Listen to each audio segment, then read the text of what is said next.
Calling to order the Pepper Pike Council meeting of May 27th, 2025. Good evening, council. Good evening to the audience. Please call the roll. Mr. Newell? Here. Ms. Atra? Ms. Weltman? Here. Ms. Skovic? Here. Mr. Lemay? Mr. Gentili? Here. Dr. Ward? All right. Fortunately, we do have enough for a quorum, so we will proceed with this evening's business. First, I would invite everyone to please join me in the Pledge of Allegiance. I pledge allegiance to the flag of the United States of America and to the republic for which it stands, one nation, under God, indivisible, with liberty and justice for all.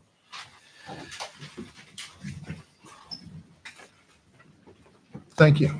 I will indulge the patience of our audience. We have some matters to deal with in an executive session so that we can move on to other items in our agenda this evening. So with that, I would ask for a motion to adjourn to executive session for the purpose of discussing appointment and compensation of employees. So moved. Second. Roll call, please. Mr. Newell? Yes. Ms. Weltman? Yes. Ms. Skovic? Yes. Mr. Gentili? Yes. Thank you. And with that, we stand adjourned to executive session. The audience can stay here. We will retreat to the conference room downstairs, and we'll be back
Okay, you're on.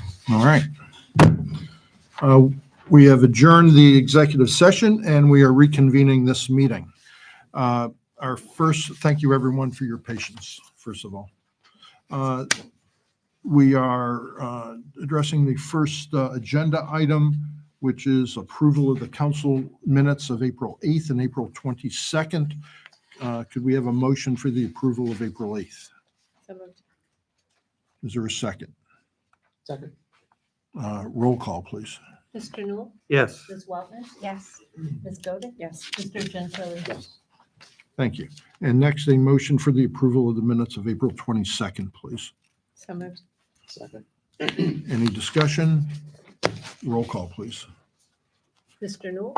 Abstain. Ms. Weltman? Yes. We'll need to kick those to another meeting. You need 4 Yeah. votes to take any Okay. action. Okay. So So We will move on to the next agenda item. Thank you. Next, we come to we would entertain a motion to authorize the mayor to sign a management consultant agreement with Clemens Nelson and Associates in an amount not to exceed $70,000 to provide human resources assistance to the city. So moved. Second, Any further discussion? just that I think it'll be a great addition to our city to have a separate entity that addresses human resources. Great addition. And I agree, and I want to welcome Melissa Fisco, our consultant from Clemens, to the team. And thank you for joining us and providing the very valuable expert advice that you do. Thank you for the opportunity. Thank you. And just to, so we have it on the record, so that it's subject to the one little tweak that we. Yeah, we'll tweak the contract to make sure that it reflects our conversations. Roll call, please. Mr. Newell? Enthusiastic, yes. Ms. Weltman? Yes. Ms. Godin? Yes. Mr. Gentili? Yes. Thank you. Next, we have another very pleasant task this evening. Mr. Peter Rankator has been functioning as our interim treasurer and finance director for a couple of months here. And I am very pleased to recommend his appointment as the treasurer and finance director of the city of Pepper Pike. Could we have a motion, please? So moved. Second. Any further discussion? Roll call, please. Mr. Newell? Yes. Ms. Weltman? Yes. Ms. Godin? Yes. Mr. Gentili? Yes. Peter, you're official. Welcome. Thank you. Wanted to thank the council for their vote of confidence. I look forward to working with you in the future. Us too. Great.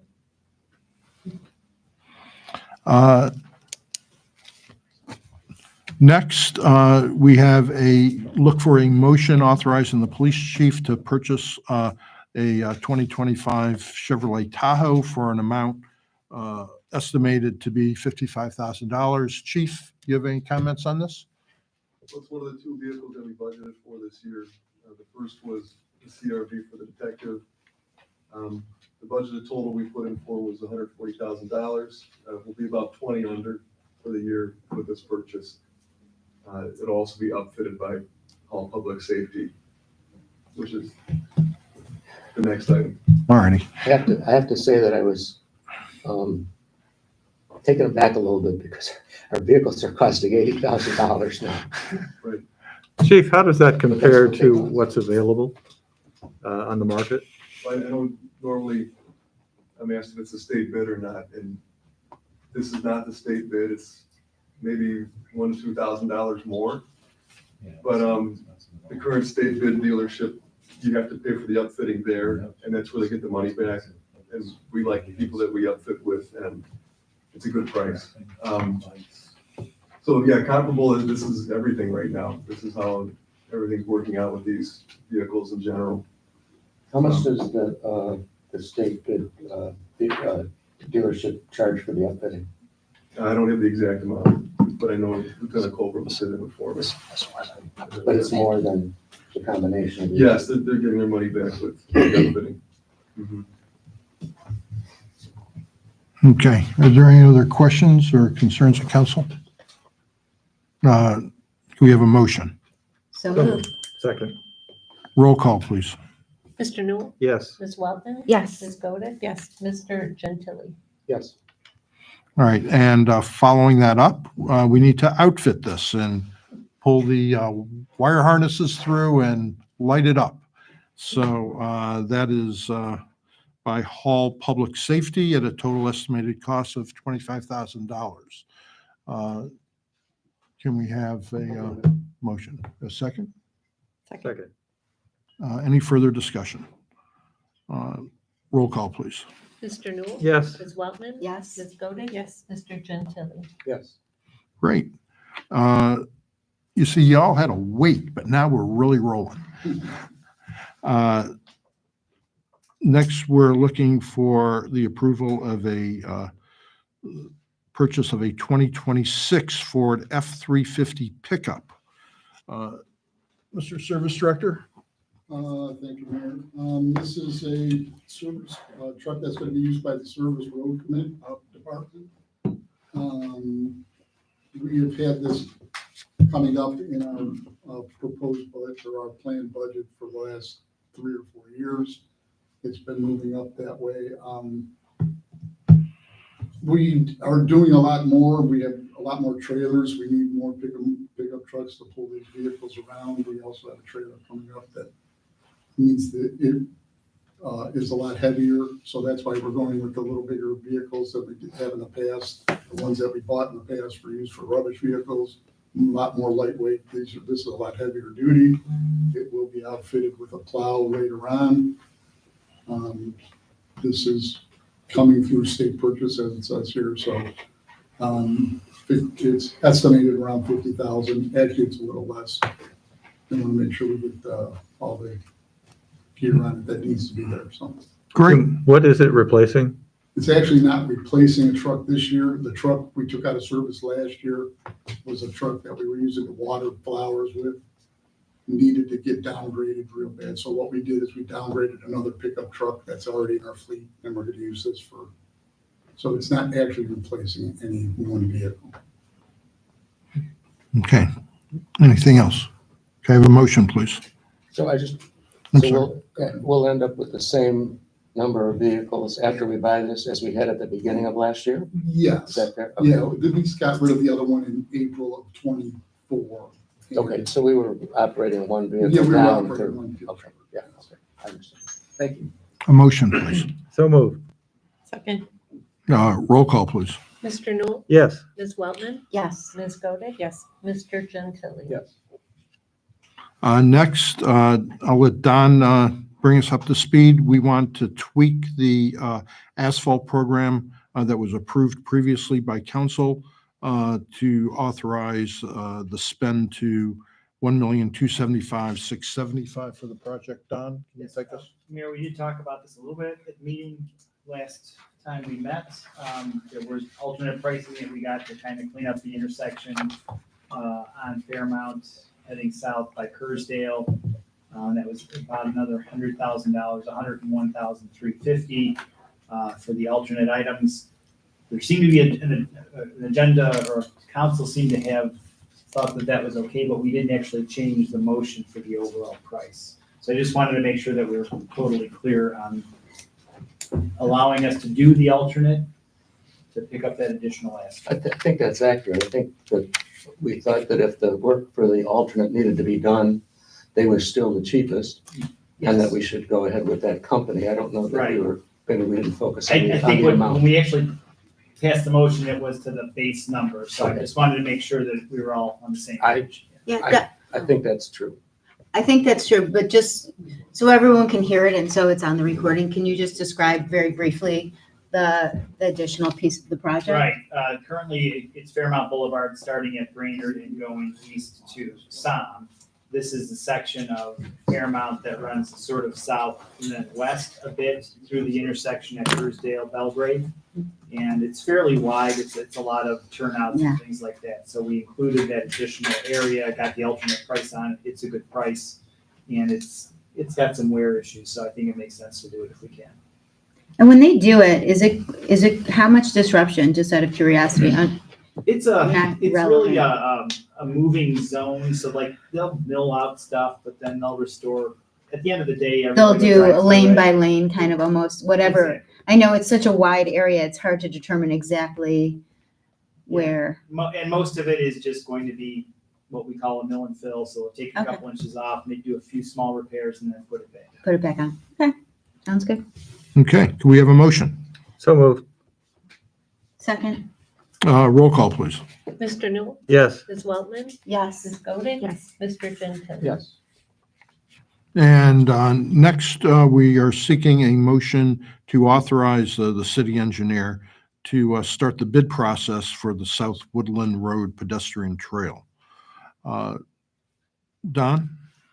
Yes, the plans are completed. I don't know if anybody had any questions. I know there's a set in council, but we'd like to go out and get our bids for it. It's basically exactly what we described. This is the section starting at Lander, going east to Pine Tree.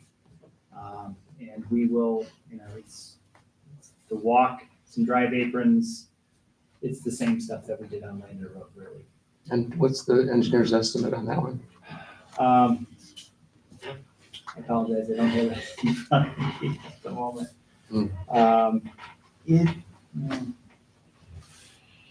If you give me a minute, I can dig it up, but Okay. it, Thank you.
about $600,000. How much? 600,000. 600? Okay. And is that the same distance as Lander or less? Shorter? It's quite a bit shorter. Sure. Yeah, it's about half. roughly. Half? Not quite, Ish. a little bit more than half, but. Well, because we're only doing part of the project because of the other, the other The sewer. sewers and other issues related to the sewers. Right, Right. Lander to New Brainerd is actually. We do the other piece. So the other section will be more than this 6. Right, it'll be like 8. 800-ish. Yeah. Okay. Any other discussion? Okay, I have a motion, please. So moved. Second. Roll call, please. Mr. Newell, Yes. Ms. Weltman. Yes. Ms. Godin. Yes. Mr. Gentili. Yes. Great. That brings us, we are returning to conversation we had last time, which was a discussion of future walkability projects in Pepper Pike. Don has done a little work on this, and you have a presentation you want to make, Don? I have a brief presentation, and I'm happy to do that. Do we want to wait till we have the rest of council? No, Or do you want to maybe, hear it twice? maybe. Otherwise, we'll have to do What, it what, what, twice. what is your preference, council? I don't know that waiting another couple of weeks is gonna change any timing on anything we do, right? I mean, like Correct. this year we're set, so I mean, we might as well wait. Otherwise, Yeah. Don's gonna have to redo it. I mean, Yeah. I could get better at it. well, that's true. You could do it in a different cadence. You could make it more Don, exciting. you've already practiced so much. I think it's probably better to have all of us here, or at least more than 4. Okay, what about the discussion of City Hall renovation? Do you wish to proceed with that this evening? Same, I think. No? I mean, yeah, I agree. I mean, of course, we'd love to talk about these things, but I think it's better if most of us are here.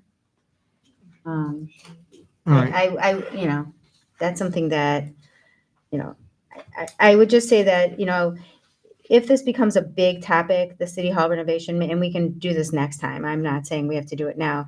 I would love if we could also talk about a smaller version of it, which would be just like an elevator, maybe a small reusing of the space and technology, because that's where we originally started. I know that's what I originally advocated for, just maybe recapturing some of the space in these two adjacent rooms and making sure the elevator is a good, solid elevator that people can use on their own, maybe even in the same spot. And obviously the technology piece, which, I mean, I feel like we could handle that if we decide we don't want to take on the big project. I'd like to have like maybe a more compartmentalized project that we discuss. And I don't, that's just my thought, because I'd like to be able to say we accomplished something. Well, I have something that sort of goes along with that. Yeah. That I'd like to introduce tonight. Yeah, and I mean, I know we should do this when everyone else is here. I don't want to start something too much, you know, same as Right. you. I don't want to start too much when we're not here to share it with our colleagues. So I think that's, and hear what they have to say. So, But, and yeah, and I agree with you. I just, I don't know if anybody saw last Wednesday's Plain Dealer. And that picture on the front is a new conference center that has been designed for University Hospitals. And when I looked at the picture, I noticed it was by Level Heads, which is the one architect who came over and looked at City Hall and had some, has had some second thoughts, you know, some optional thoughts. I did talk with him over the past week, and he, in line with what you're saying, Ms. Wellman, said maybe it's time to come up with the single project. In other words, take care of the ADA accessibility, and maybe a sort of a lighter thing. So he asked if he could come over and take another look at the building with that in mind. And I thought that would be fine. Does anybody have any thoughts about that? He's not charging us for it. it's a public building That anyway. would be great if he came over and looked Yeah. at the, you know, the specific things that Melanie just outlined, the ADA and maybe recapturing some space and technology. I mean, those are kind of no-brainers. I think the idea is that we really need to get this place, no matter what we do, we have to get the accessibility Mhm. Yeah. improved. And then there are all sorts of, as council knows, we are ADA qualified. I don't want there to become I know there are certain inconveniences and that it's maybe not the most modern iteration, but we are ADA compliant. I want to be very clear about that. I, in fact, recently rode the elevator up and down just to, see for myself, what is this? Because I don't really go in there very often. And it's an outdoor elevator. It's not elegant, but it certainly provides necessary access to the building. I spoke to Ms. Godick about this in the last week also, and she had asked us to take a look at whether or not we can improve some of the handrail support going from the parking lot towards the elevator.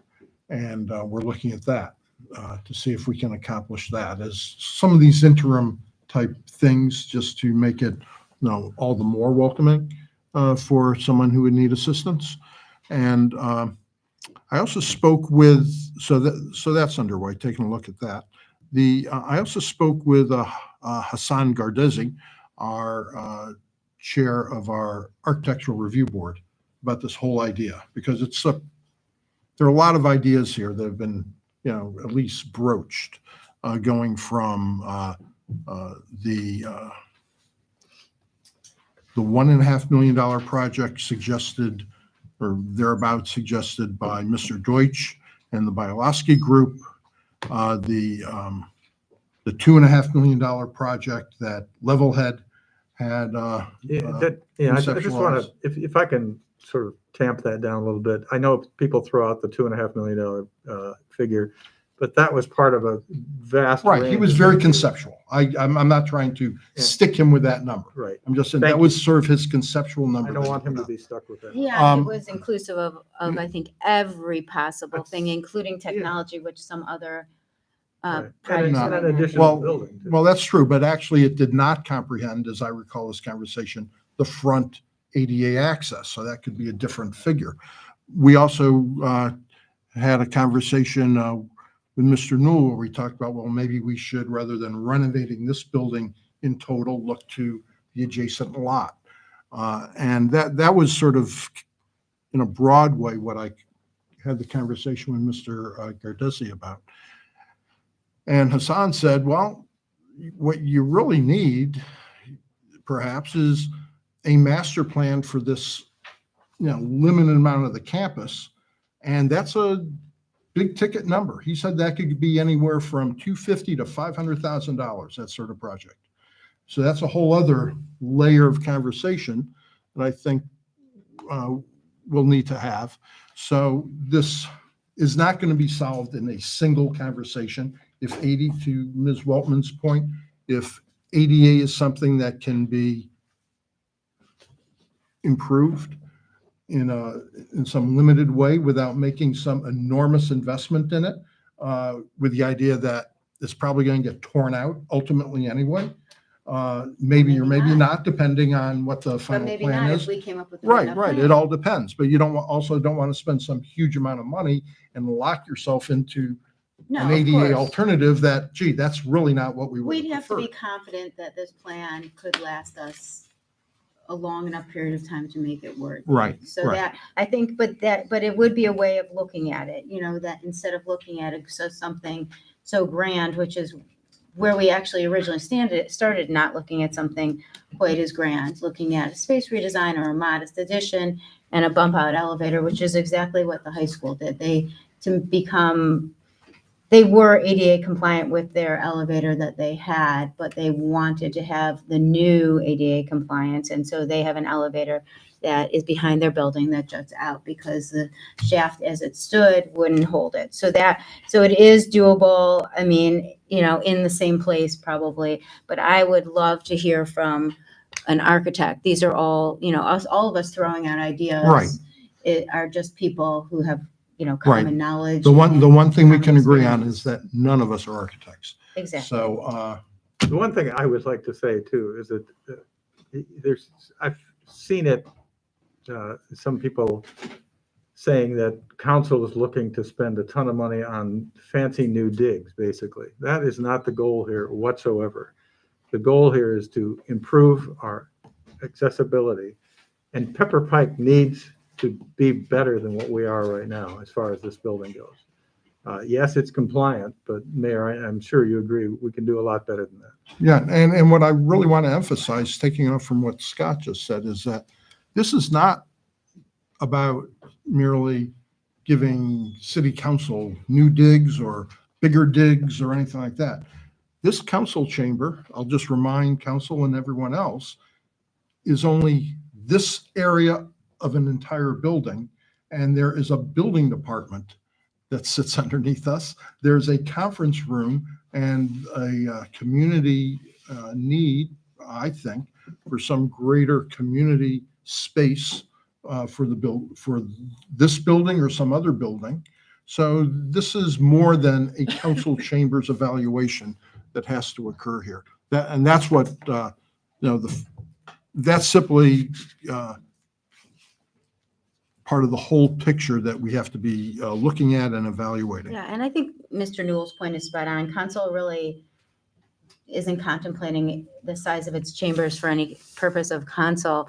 It's the primary driver of this was accessibility that was more dignified, more modern, usable by the individual, and the fact that our downstairs conference room, someone who has accessibility issues does not currently have access to a bathroom on that level. So that's problematic. Other related things, and technology issues, which are always, I think, are continuing needs. in any entity. You're always updating your technology, and we're probably overdue. I think the fact that we don't have technology functioning at this moment, for everyone to see our agenda or any attachments is a sign that we probably are overdue to get new technology. It has absolutely nothing to do with any of council's needs for space. Yeah, the Kind only, of- I'm sorry, I interrupted. You weren't done. No, that's okay. Go ahead. I'm done. The only part that I would debate with you is I don't agree that this initiative started with ADA access. What it started with was, this is simply a room that at a minimum needs remodeling, that it was an initiative that recognized that perhaps we needed greater public access to this room, just as the public, that is an ADA. I'm just speaking, for my own personal Right. And, initiative. Now, here we sit on a kind of an innocuous Tuesday evening. We have a room that's half filled with people. And that is, probably, in my view, a tell that we could use some more room in this space to accommodate public when we have actual more engaging or debatable things that need to be discussed. So we'll push that off, though, until, a future date next time or whenever. I know, maybe we need to not hard schedule it for next time. I don't know what this gentleman's availability is. So why don't we just, we'll see where we are as we approach the next agenda. How's that? Oh, that sounds great. Hopefully he'll be able to visit within the next week or so. Okay. He might have something going, but he's just going to come up with different ideas. He's got a UH project going. Yeah, I think he has a little work to do. A little work.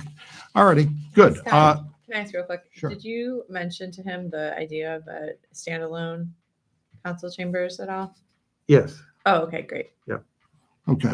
And he can tell you more about that. Great, perfect. Next, we're going to hear from our committees.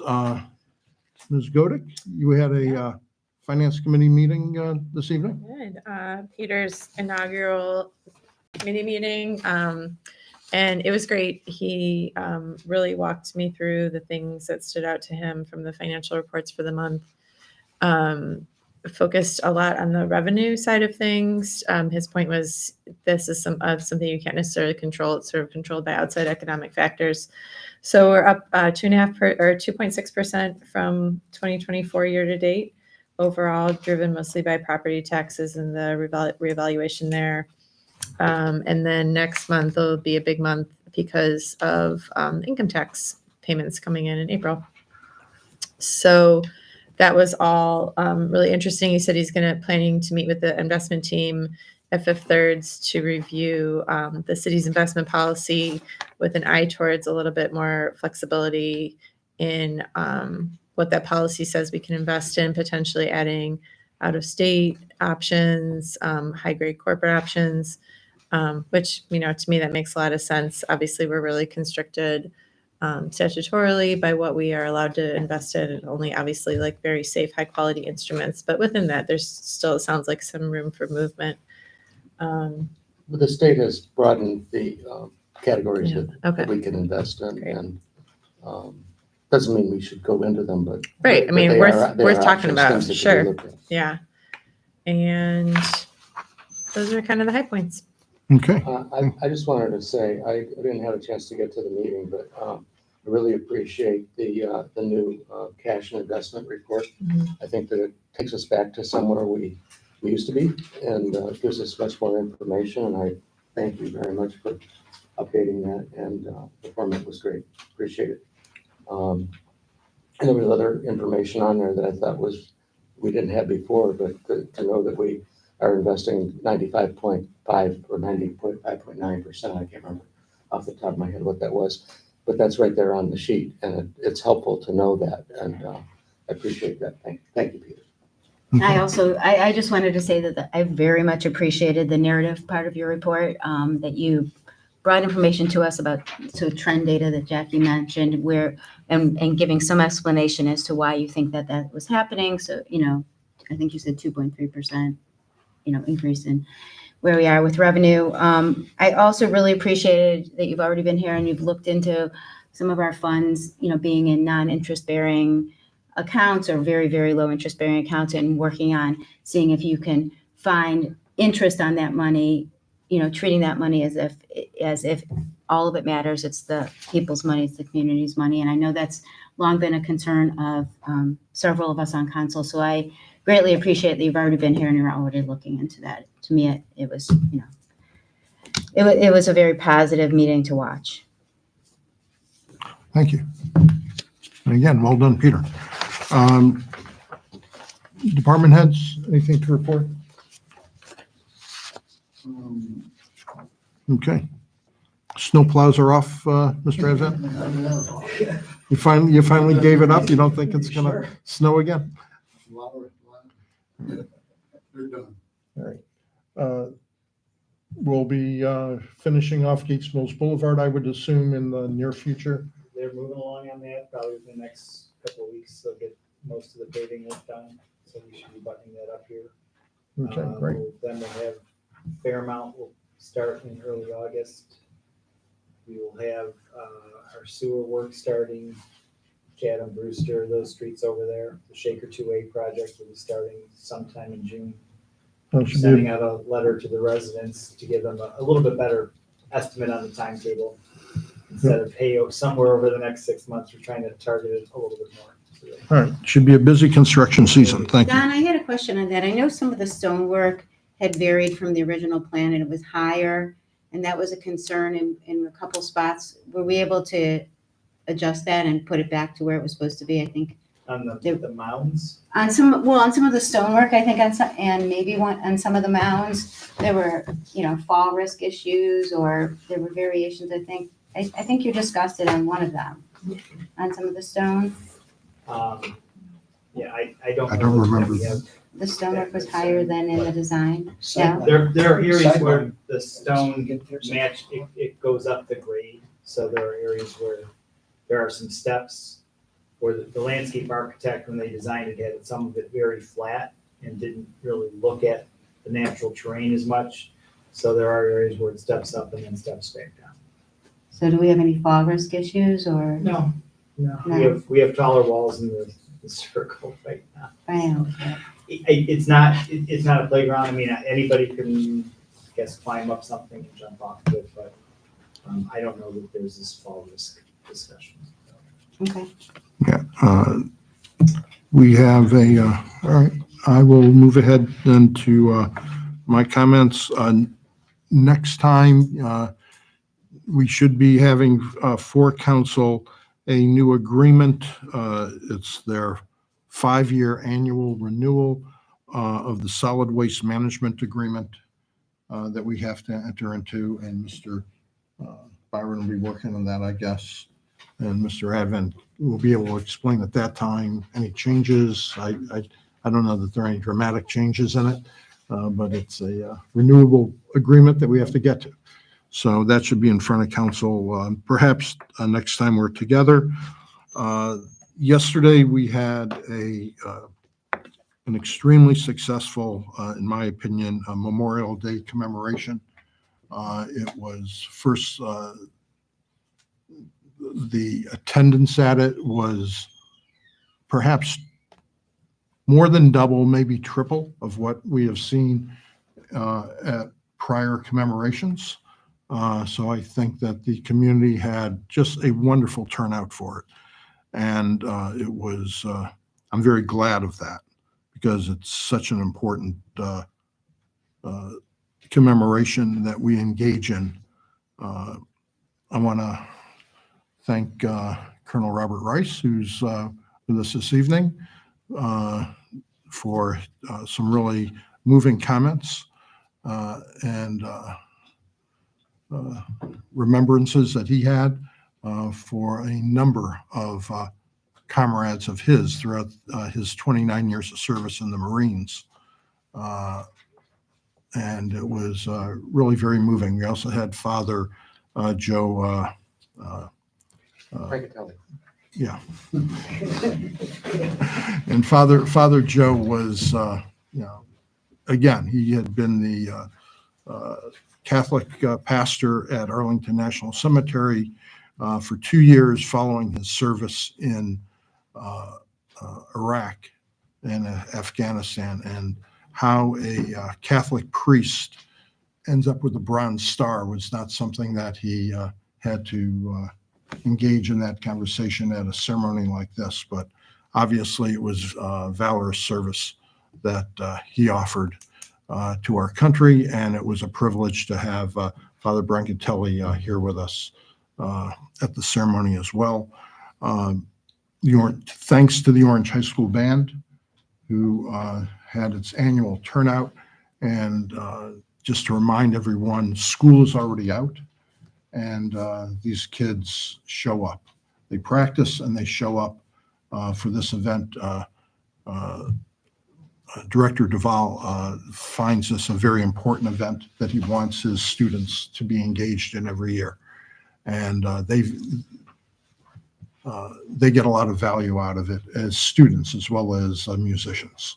So since it's a rotating crew who has to be re-educated perhaps every year or two as to what the meaning of Memorial Day is, I'm very glad that our ceremony provides that opportunity for these young people to learn. The one thing that really made me very happy was talking to people, that there was a bit of a traffic jam of pedestrians coming down Gates Mills Trail in the linear park along Gates Mills, and it was actually crowded with people who were walking to City Hall for the event. And that's just wonderful. A special thanks as always to Councilman Scott Newell for his filming and production of just a wonderful video that is available on YouTube. I guess it's not a video. Filming. Is it filming? What do you call these things anymore? It's video. Yeah. Recording of the ceremony. And it's on the city's website. It's available on YouTube. And it's really a very high-end production. I was showing it to the IT guy at my law firm today. He came in as I was had it on, and he was just said, "Who shoots that? How did you make this?" He was quite taken with the production values of what Mr. Knoll creates there. So thank you, Scott, for that hard work. And with that, I would turn over to council. Any comments? I just wanted to add for the people who weren't there that Father Joe was a graduate of Orange High. Yes. 1998. 98. 98. Yep. And he is currently the pastor at St. Clair's Church up at the corner of Mayfield and, is that Lander? Brainerd. Brainerd. Closer to Brainerd. And soon we'll be moving on to the Mentor Parish, I understand. Just waiting for his new orders for him to deploy to Mentor, Ohio. Any other comments, Council? Yes. Many of you probably remember I have been part of a group that's been trying to get a grant. We have Phragmites problem here in Pepper Pike, and there's some grant money that's available from the Great Lakes Commission. And so we had turned that in a couple of weeks ago. And today, this afternoon, I got an email. On behalf of the Great Lakes Commission, I am pleased to announce that your proposal has been selected for funding through PAMP Active Adaptive Management Program for the management of non-native Phragmites australis. Please confirm and provide details. So we got the grant. And this is not only removing Phragmites, which is a big problem in our city, but we're part of a study that is going to figure out which method is not only the best for our area, but also which is the most cost effective. So we accomplished two things here. Hopefully we'll get rid of the Phragmites, And we'll also help with many other people who are part of this grant program to learn what the best way of taking care of them. And I want to thank the Service Department, Mr. Advent, for his help. This is the first grant I've ever gone after, so it's, Don, I give you a lot of credit. It's not easy, is it? Don gets them all the time, but this was my first shot, and I was so happy to see this come in today, I can't tell you. Well, Thanks, this is fantastic, Scott. Thank you for your hard work. Yeah, getting that It's exciting. accomplished. it really is exciting. And just one last thing, I wanted to remind everybody, still a few more weeks of school. There's going to be a lot of celebrating, a lot of activities on the campus. So, everybody be cognizant when they're driving on Trigon Boulevard. There are going to be a lot of kids in and out of that building with senior projects, pre-graduation stuff, and then the little kids. I mean, I think the Washington DC trip is coming up. The little kids have events in all their buildings, so everyone should just be cognizant. They're still in school. And then there's a little break and camp starts again. So there'll be a lot of children on that campus, kids accessing the library. Everyone watches and keeps slow when they go down Trigon Boulevard. It would be nice. Anyone else? Not hearing anyone. Anyone in the audience, or we will adjourn for the evening? Mr. Knapp? Manny Knapp, Sound Center. Just a quick question in regards to the communications, committee on here. I know a lot of things have been going on, but we need to get something moving on the communication committee. It's been a year and a half. We've had one meeting on here. Don's planning a presentation on the sidewalk update. And we talked about how it was just minimal, high level issues being on the agenda. How the room is pretty well filled up on here. Like just right now, having the communication with, Don's presentation was going to be shown on the screen or online such that people can get it, that want to view from home. Unfortunately, we've trained the people, at home that it's not friendly, the system, on here to get part of this whole communication item. So I guess the whole communication thing is, can we do something to start getting this thing, moving, on there, and address the low hanging fruit, as quickly as we can and get information out to people. So that's my request and comment on that. Can I add some information to that? Mr. Knapp, I agree with you. We had a slow start to communications committee for various reasons. And we had a setback this year in that we lost one of the members of the communications committee. And we need to get that committee going. I'd like to put it out there right now. If you are interested in being on the communications committee, we are looking for a couple of people. And Mr. Gentili and I have discussed that we need to get an application for people to put information down as to why they should be on that committee. So we will get that done and we will get this moving. And I agree. I will caution you though that a lot of these things that we're going to need for this, I think are going to take some time because some of this is going to require, I think, some funding. It's not free. But there is a lot of low hanging fruit. Like right now, agendas, just saying and adopting a program, they're going to have links on the agendas and the data, is there. Those type of communication things really can be addressed, very quickly, and yes, there's a lot of technology items that are going to have to come in the future, but a lot of it's policy. Thank you. Anyone else? Yes, Ms. Swords. Alyssa Swords, 31999 Pine Tree. I'm actually going to connect, Mr. Knapp, your comments with council earlier. So I did prepare stuff because I didn't want to forget anything, but I will make it brief. It's really about the renovations and this conversation about the accessibility. And I want to offer the perspective that accessibility can be both here in the room as well as digital accessibility. So this is my first meeting in person because this conflicts with bedtime. I'm typically going in a few different directions, but I do listen to the meetings on the YouTube. And I can tell you right now, it's really challenging. You can't always tell who's talking unless you know who the council members by voice. If you try to read the minutes, that in and of itself is hard to find, hard to distill into plain terms what is happening.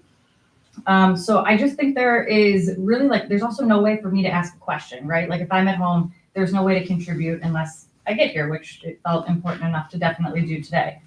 So I would like to suggest that accessibility, our definition of that, be expanded to include that digital piece as well. So higher quality live streams. So when multiple conversations or maybe chatter happens, you can still hear the person that was talking. Speaker identification on the screen would be absolutely huge, that when a council member is talking, we can see who it is, what they're saying. Closed captioning, I know we do the videos on YouTube today, but that's just like auto-generated, and I can tell you firsthand, it's not always accurate. Like you still have to go through it at a pretty detailed level. And then again, like I said, a way to engage if you were digital, whether there's some sort of comment queue or something. And I know we talked about technology a bit for the renovations, but that still seemed primarily driven for the benefit of people in this room. And like maybe if it helped people outside of this room, that was an added bonus. But I'm advocating for that actually being kind of like a primary driver of when we do make these changes. There's a lot of benefits we can gain. And really, I would think for the cost of what we're going to do here physically, that could maybe help get a few more chairs in here. We could spend less and actually bring our message to more residents, like thousands potentially, because it's just more accessible. It's on their timeline and it's meeting them where they're at. I'd just like to say, I am aware of all those things. And that is one of the reasons that this is not an easy fix. I'm sorry, it's not an easy fix. The idea of not being able to tell who's speaking, the only way to really do that properly is to have multiple cameras so that when you're at home and watching, you can see who's speaking. And that's an investment in equipment and also personnel, because that doesn't happen automatically. That requires a human being to do that. I would disagree that it would necessarily require more headcount. I do understand that it's a cost, but I do think it would be a much smaller cost as compared to what's been discussed for the renovations already. I was simply referring to the idea of having multiple cameras. That's all. It's trickier than one thinks. All right. All things to be worked out. Anyone else? Bob Rice, 2445 Edgewood Trace. Tony, a couple of meetings ago, you talked about an opening on the infrastructure committee. Has that been put out? Because I'm interested We are, in joining. Jackie and I just talked about that tonight to finish up our application, and that should be coming shortly. Okay. Since we did talk about sidewalks tonight and it's getting put off, I'll just advocate again for finishing Lander to Cedar, and then Cedar, or Brainerd from Cedar to Paramount. I know at the tree giveaway, talking to some people about things in the city, and there's a number of people that actually live on Brainerd, and that's the highest speed area in the city, and they feel uncomfortable. And so I think that's a good place for sidewalks as well. I just don't want it to fall out, and I just want to continue to advocate for that. And Cedar is our worst road in Pepper Pike. So, and the other piece on that, I know it didn't make the cut early because of number of head counts of homes, but Edgewood Trace, in that small area between Lander and Brainerd, Edgewood Trace is now at 34 homes. We're going to be 39 homes. The Lux is around 80, and then Suffolk Lane. So it's actually a high density area with a lot more traffic and available probable foot traffic than anywhere else in the city. So as you go forward, and I'll come to every meeting, I'm going to continue to advocate for Cedar Road especially. I know it's going to be difficult, especially the culvert over by Edgewood Trace. That's problematic, but guess what? We'll work through it. The last piece is I'm still kind of disappointed that we haven't given away some city money to the food bank, and it's kind of fallen off the radar. I'm sorry, Jackie, that it's not working out, but we spent $5,500 on an election that we really didn't need to have that could have gone to the food bank. All right. Thank you for that comment. And just, you reminded me, sir, we're going to do a final push through email for additional food bank contributions from the community this week. Unfortunately, we seem to have stuck at about the $7,200, $7,300 level for a number of weeks now, but we're in the final period for the Harvest for Hunger, and we're going to see if we can't kick this up and get it over our $10,000 goal in the next few days. So thank you for mentioning the food bank, sir. Anything else, anyone? Not, yes, sir. Excuse me. Elton Reamer, 28099 South Woodland Road, Pepper Pike. At the last meeting, there was a controversy over how much funds we can spend without total council approval in an emergency. And I'm a CPA, but basically I do tax work and estate and fiduciary work. But a city of this size, with the number of assets that we have, to have the whole council approve an expenditure over $25,000 seems like it's penny ante. I believe, and I have been involved with multi-million-dollar companies and very small companies. I would think $50,000 would be more appropriate to have the mayor have the authority to spend those dollars without bringing everything, especially in an emergency situation, before council. I think it just makes practical sense. Okay, thank you, sir. Anyone else? I'm Yes. Jean Gascoigne, 30496 West Landerwood. And again, I would like to congratulate or just let everybody know about yesterday's ceremony, commemoration, just how special it was, and poignant, and Colonel Rice and you and Father Joe and the band and everything. It just gets better every year. I just understand Decoration Day more. So thank you very much. As far as the money, I need, with all due respect, and my understanding is that amount is part of the charter review, not the review, but our charter. And it's written someplace that the amount over above 25,000, it's not something that we could just all say, let them write, up to 50,000. This is the checks and balances of our council. It's just not an opinion or a shrug the shoulders. And of course, the company, well, they know we're good for it. It's not like, emergency, everybody, it's business and it's government and it's charter. And one can't, I don't believe, just say, oh, they're quibbling and talking about, it's an emergency, we should have written a check. My understanding is that it was gonna get done anyhow, and it's, once again, it's the charter, it's the rule, and this is what we voted. It's there, it's been there, and, I don't think that one should be making light of what our council people are doing in their job capacity for the residents, for the mayor, for everybody. So, and I understand, I don't understand finance, but, big business and cut a check. This is our city council. This is Pepper Pike. You can't just say, why quibble, what's the difference? Okay. It's the charter, so And- hey. And that's Thank you, correct. Ms. And the Gasko. other portion of that, I think got lost, was that it was a splitting of a purchase order in an attempt to,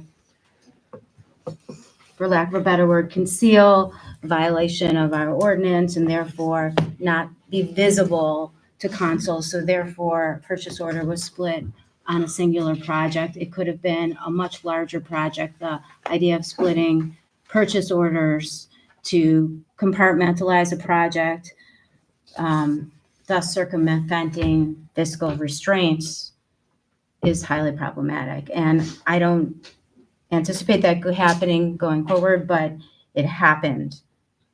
it happened and it's problematic that it happened. Not to double dip, but just finish up then. Emmy, it seemed to me like what I was hearing a number of times, she had requested information, further information about this trail, or whatever you want to call it. Thank you, Ms. Short Gaspar. answer. So, Thank you. Is there anyone else? okay. All right, I'm not going to debate the characterizations because that's not what's on our agenda this evening for comment or on the agenda. So with that, we will stand adjourned.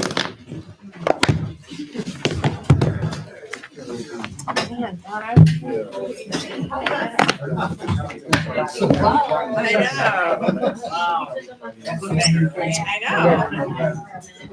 that time, save that. All of them.